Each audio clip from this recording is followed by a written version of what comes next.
నిజామాబాద్ జిల్లా కేంద్రంలో ప్రైవేట్ ఆసుపత్రిలో సినిమా తరహాలో వైద్యం చేశారు ప్రైవేట్ ఆసుపత్రికి సంబంధించిన వైద్యులు.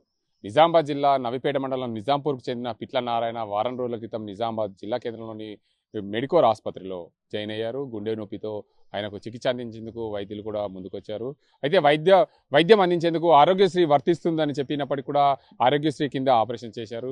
కానీ వైద్యులు వారి దగ్గర నుండి 80,000 రూపాయలు వసూలు చేశారని బంధువులు ఆరోపణలు చేస్తున్నారు. అదే తరంలో దానికి నారాయణకు ఆపరేషన్ తర్వాత వారం రోజుల పాటు చికిత్సను అందించారు. అయితే ఆపరేషన్ కంటే ముందే నారాయణ చనిపోయాడని చెప్పి కుటుంబ సభ్యులు నిర్ధారణకు వచ్చిన తర్వాత ఆసుపత్రి యాజమాన్యాన్ని నిలదీయడంతో ఆ ఆసుపత్రి యాజమాన్యం పూర్తిగా ఈ చనిపోయి వారం రోజులు అయిందని చెప్తూనే వారి దగ్గర నుండి 80,000 రూపాయలు వసూలు చేసిన ఘటన నిజామాబాద్ జిల్లా కేంద్రంలోని ఓ ప్రైవేట్ ఆసుపత్రిలో వైద్యుల నిర్లక్ష్యంతో నిండు ప్రాణాన్ని అయితే బలి తీసుకున్నారు. వారం రోజుల క్రితం గుండె నొప్పితో జాయిన్ అయిన నారాయణ ఆయనకు గుండెకు సంబంధించి ఆపరేషన్ చేశారు. దానికంతా స్టంట్లు కూడా వేశారు, చికిత్స అందించారు. కానీ చివరికి వైద్యులు ఆ నిండు ప్రాణాన్ని బలి తీసుకున్న ఘటనతో పూర్తిగా బంధువులందరూ నిజామాబాద్ జిల్లా కేంద్రంలో ఆసుపత్రి ముందు ఆందోళన చేశారు. వారం రోజుల క్రితం జరిగిన ఘటనను ఎందుకు వైద్యులు దీనికి కప్పిపుచ్చారు? డబ్బుల కోసమే వైద్యులంతా దీనికి అంతటికీ పాల్పడ్డారు. నిండు 30 సంవత్సరాలు గల నిండు యువకుని ప్రాణాలు తీసుకున్నారు. 30 సంవత్సరాల యువకుడికి గుండె నొప్పి రావడం ఏంటి? ఆ ఆసుపత్రి వర్గాలు చికిత్సను అందించడం ఏంటి? 30 రోజులు ఏదైతే 30 సంవత్సరాల వయసు గల నారాయణను ఇలా నిండు ప్రాణాన్ని బలి తీసుకున్న వైద్యుల నిర్లక్ష్యంపై ఆందోళన చేసినప్పటికీ కూడా వైద్యులు పూర్తిగా దీనికి అంతటికీ మేము చేయలేము, ఇదంతటి కూడా ఈ రోజే చనిపోయాడని చెప్పి బుకాయించడం మొదలుపెట్టారు. ఏదేమైనప్పటికీ ఇలాంటి ఘటనలు తరచూ జరుగుతూనే ఉన్నాయి. ప్రైవేట్ వైద్యుల నిర్లక్ష్యం వలన ఈ ఘటన జరగడం వల్ల పూర్తిగా వైద్య లోకం కూడా దీనికి అంతటికి సంబంధించి విస్తుపోయే పరిస్థితి. ఎందుకంటే సినిమా తరహాలో ఇలాంటి చనిపోయిన తర్వాత కూడా డబ్బులు వసూలు చేయడం, దానికి అంతటి కూడా చికిత్సను అందించడంతో పాటు ఇదంతా సినిమా తరహాలో ఇలా చేయడం ఏంటి అని చెప్పి పూర్తిగా ప్రజలు కూడా ఆందోళన చెందుతున్న పరిస్థితి ఉంది. దేవుడితో సమానంగా చూసే వైద్యుడు ఇలా ప్రాణాలు బలి తీసుకోవడం అంటే ఏంటి?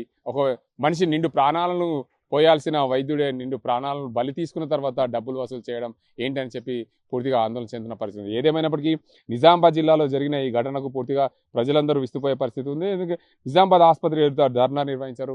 కుటుంబ సభ్యులు మృతదేహాన్ని తరలింపు విషయంలో పోలీసులు పూర్తిగా అతి ఉత్సాహం వివరించారని చెప్పి దీనికి అంతర్సంబంధించి బంధువులు ఆరోపిస్తున్నారు.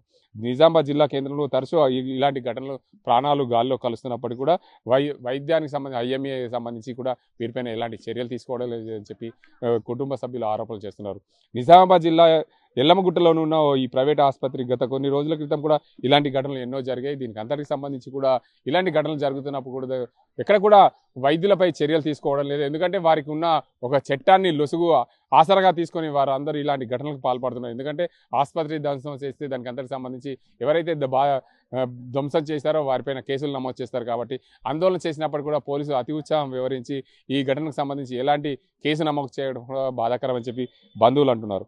మొత్తానికి ఈ ఆసుపత్రిలో జరిగిన నారాయణ మృతదేహాన్ని డ్రామాగా తెరలేపారు. పూర్తిగా నారాయణ మృతి చెందిన విషయాన్ని కూడా బాధితులకు తెలపకపోవడం ఇదంతటి కూడా కొంచెం దిగ్భ్రాంతి కలిగించిన విషయమనే చెప్పవచ్చు. మొత్తానికి నిజామాబాద్ జిల్లాలో జరిగిన ఈ ఘటనకు సంబంధించి ఏదైతే కుటుంబ సభ్యులు కుటుంబ సభ్యుడు మృతి చెందిన ఘటన తెలుసుకొని శోక సముద్రంలో మునిగిపోయారు. ఇదంతా కూడా ఆసుపత్రి నిర్లక్ష్యం వల్లనే, డాక్టర్ల నిర్లక్ష్యం వల్లనే జరిగిందని చెప్పి బంధువులు కూడా ఆరోపిస్తున్నారు. దీనిపైన నిజామాబాద్ జిల్లా పోలీస్ కమిషనర్కు ఫిర్యాదు చేస్తాం. ఖచ్చితంగా మేము మా మృతుడికి న్యాయం జరగాలి, మృతుడి కుటుంబ సభ్యులకు న్యాయం జరిగే వరకు పోరాటం చేస్తామని కుటుంబ సభ్యులు అంటున్నారు. గత 10 రోజుల కింద గుండెకు అత్యవసరంగా చికిత్స చేయాలని చెప్పేసి ఇక్కడికి మెడికవర్ హాస్పిటల్కి మా తమ్ముడిని తీసుకురావడం జరిగింది. 10 రోజుల నుంచి ఇక్కడనే ట్రీట్మెంట్ చేసిర్రు. అంతా బాగానే ఉంది. ఇప్పుడు ఇది హాస్పిటల్లో ఉన్న ఫోటో, ఎటువంటి ప్రాణాపాయం లేదు కూడా చెప్పింది కూడా వీళ్ళే. దీనికి అత్యవసరంగా 80,000 అవసరం పడుతుంది అని చెప్పేసి వాళ్ళను నమ్మించి భయభ్రాంతులకు గురి చేసి ఎటువంటి రిసీట్ ఇవ్వకుండా 80,000 రూపాయలు రూమ్లోకి తీసుకెళ్లి మరీ తీసుకున్నారు. బట్ ఆపరేషన్ ఫెయిల్ అయింది. చనిపోయిన వ్యక్తికి ట్రీట్మెంట్ చేసిర్రు. మా బంధువులు వచ్చి అక్కడికి ఐసీయూకి పోతానంటేనే జబర్దస్తిగా 3 గంటల తర్వాత పంపించారు తప్ప అప్పటి వరకు పంపించలేదు. ఇది ఏంటి అని అడిగితే మీ ఇష్టం వచ్చిన దగ్గర చెప్పుకోకండి, అయింది అయిపోయింది, మీతో ఏం కాదు అన్న వర్షంలో మాట్లాడుతున్నారు. దయచేసి పేద కుటుంబం మాకు న్యాయం చేయగలరని చెప్పేసి తెలియదు. హాస్పిటల్లో సర్జరీ తర్వాత ఆపరేషన్ సక్సెస్ అని చెప్పేసి వీళ్ళు చెప్పారు. మా వాళ్ళు కూడా చాలా ఆనందంగా ఫీల్ అయ్యారు. బట్ ఏంటంటే ఎవరిని కూడా చూపించలేదు.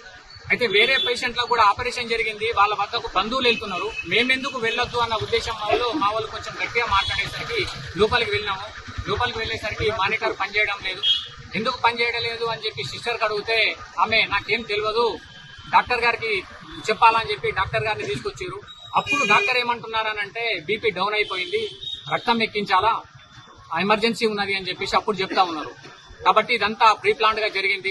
దయచేసి వాళ్ళ వైద్యుల నిర్లక్ష్యం వల్లే ఒక నిండు ప్రాణం పోయింది. మాకు మా పేద కుటుంబానికి న్యాయం కావాలి. చిన్న చిన్న పిల్లలు ఉన్నారు. దయచేసి మీడియా పూర్వకంగా అందరికీ కాల్ముక్తి చెప్తా ఉన్నా. ఈ మీడియాని, ఈ వార్తని ప్రతి ఒక్కరు కూడా వైరల్ చేసి మాకు న్యాయం జరిగేంత వరకు పోరాడగలరని చెప్పేసి కోరుకుంటాం. మేము ఇక్కడ అడ్మిట్ అయిన తర్వాత ఓపెన్ హార్ట్ సర్జరీకి ఆల్రెడీ ఆరోగ్యశ్రీ వచ్చింది, ఆరోగ్యశ్రీ క్లైమ్ కూడా అయిపోయింది.